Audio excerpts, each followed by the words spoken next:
If you have ever felt that you are not doing enough, not being productive enough, learning fast enough in order to reach your goals in your language, you are definitely not alone, and it is also a very common misconception to think that you just have to add on more, do more, organize more, just overcomplicate the process of what is already in front of you.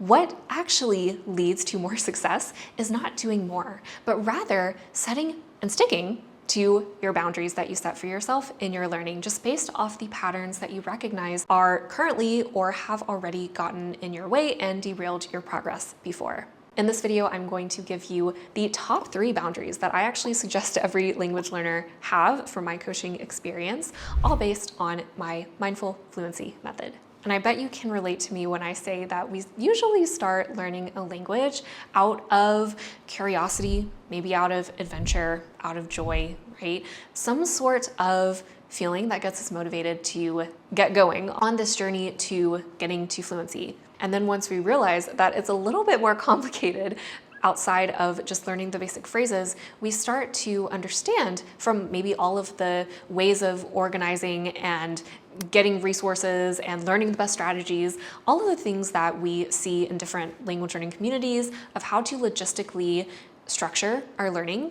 All of that is great, but even though they do help us build systems at first, they help us build systems for our ideal days, like how we ideally imagine our week to go, how we assume our language is going to go instead of fluctuate, how we assume that nothing in outside obligations and other domains of our life are never going to change, and then, surprise they do, right? And that can really derail us. At that point, we can start to feel like language learning and why we even started learning languages in the first place is entirely lost on us sometimes. Feels maybe like a job that we are trying to show up for, power through, etc.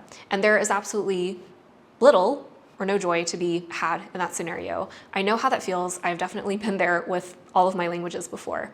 There's a lot of talk about needing a system to learn our language efficiently. And I agree with that, but with the caveat that we need to instill boundaries inside that system somewhere so that it does remain flexible and adaptable to our own needs as we, again, keep on evolving as whole people behind the languages that we're working on. Otherwise, we can definitely overcomplicate the system that was supposed to keep things simple in the first place.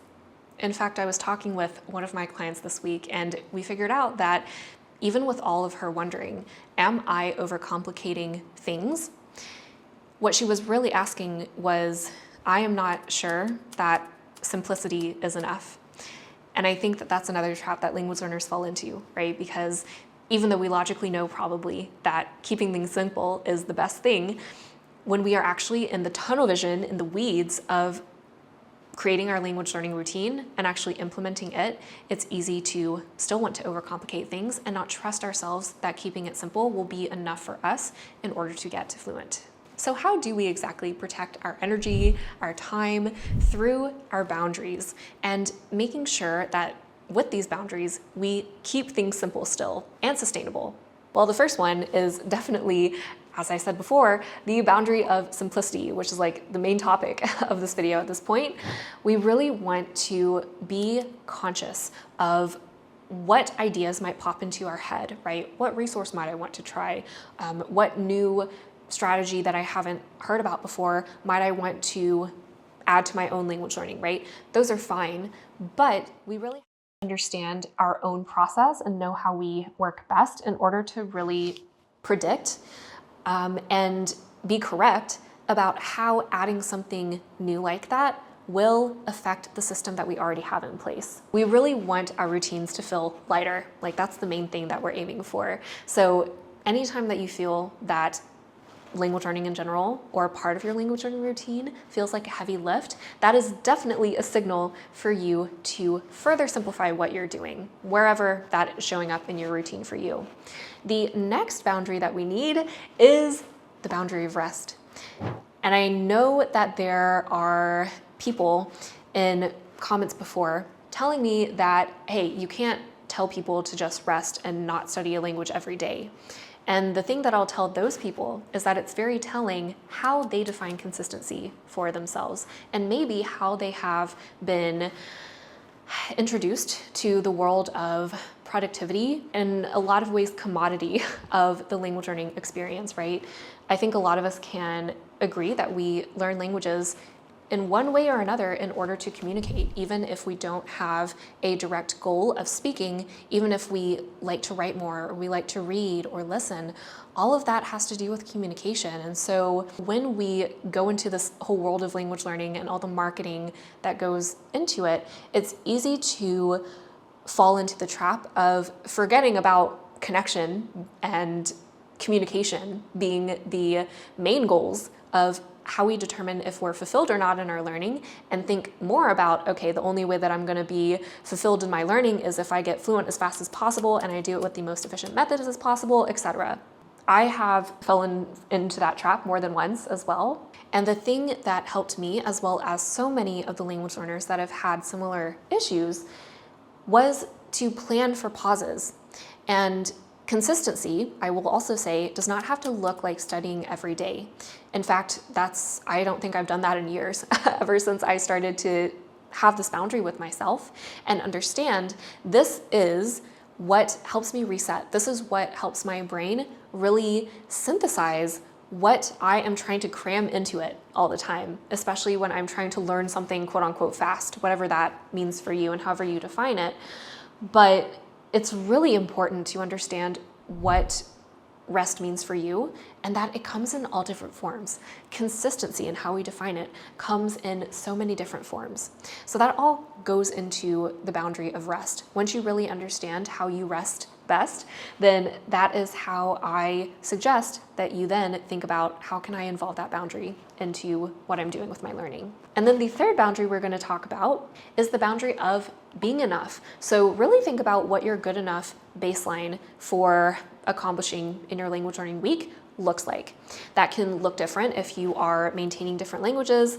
You can also just think about it as like in general, if you would like to group everything together, what is your good enough baseline? If you're doing one language, still applies.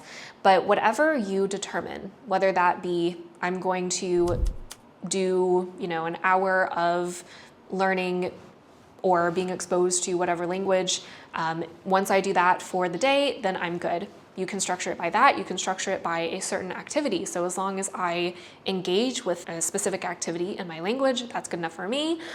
Personally, especially on my very low energy learning seasons as well as in life seasons, if I am really, really busy, then sometimes just being able to listen to something. And the magic of being able to set these boundaries in the first place is that it does make language learning feel like a lighter lift.